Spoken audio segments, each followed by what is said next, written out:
Live from the WTXL studios, this is ABC 27's News at 5:30. Plus, low pay is not okay. That's the message from fast food workers across the country, including here at home. How much they want ahead.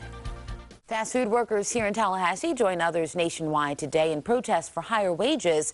They walked off the job and rallied at the McDonald's on Orange Avenue and South Monroe Street. It's part of the Low Pay is Not Okay campaign geared toward raising the median pay for fast food workers from $9 an hour to $15 an hour. ABC's Susan Salney has the latest.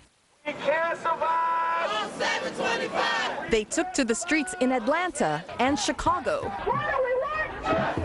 in New York and Los Angeles, and dozens of cities in between. Fast food workers striking in picket lines, pushing for higher pay. I have to support my 2 kids.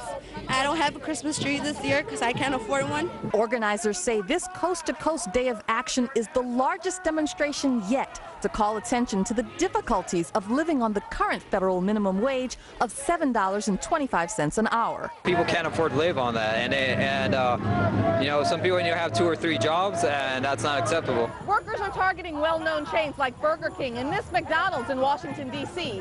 They say that a typical cook or cashier makes a wage that falls below the federal poverty line for a family of 3. $7 billion a year is what we pay as taxpayers to support these workers because they can't provide basic necessities for themselves and their families.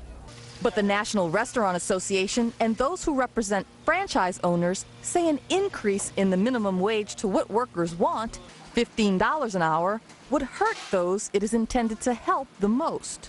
If the minimum wage were increased, 86% of our members have told us it would have an adverse effect. Consumers would see higher prices, franchise owners would see less sales and foot traffic, and ultimately lost jobs for the industry.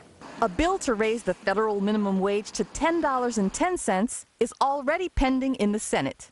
On Wednesday, President Obama said he would fight to create a living wage during his remaining time in office.